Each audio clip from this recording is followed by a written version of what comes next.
Oh, it means the world to me. Justice is on the horizon for those 6 Black Augustans that were killed during the Augusta Riots back in 1970. Not only were they killed, they were all shot in the back. There were 6 Black men. Not only were they shot in the back,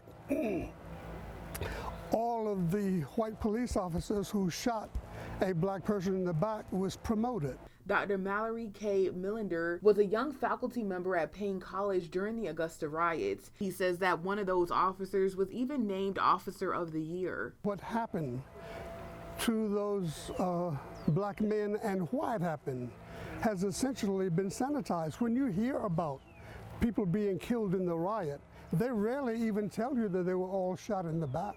But now the Department of Justice is actively investigating the killings of those 6 Black men. The Augusta Riots were the result of the death of 16-year-old Charles Oatman. He died in a Richmond County jail after he was arrested for allegedly shooting his 5-year-old niece.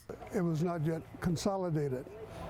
And Carrie Mays, who had his body, said that the markings on his body and that there were deep gashes, like 2-inch deep gashes and cigarette burns and stuff on his body, and that was inconsistent with what the authorities were saying happened.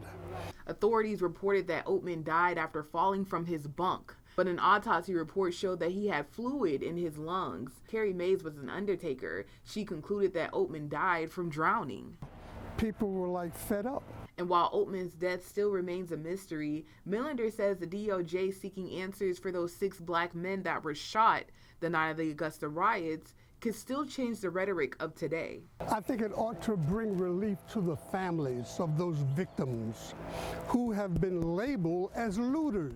DOJ leaders are asking for witnesses from the Augusta Riots to come forward to help in their investigation.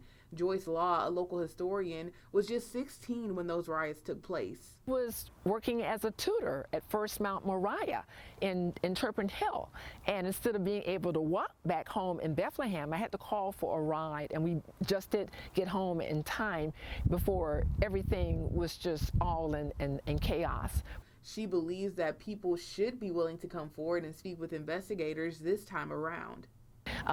The social relations, the political relations are not at all similar to what they were in the 1970s, so hopefully we will have a lot more cooperation so that we will feel like this will not happen again. In Augusta, I'm Ashley Jones, WJBF, News Channel 6.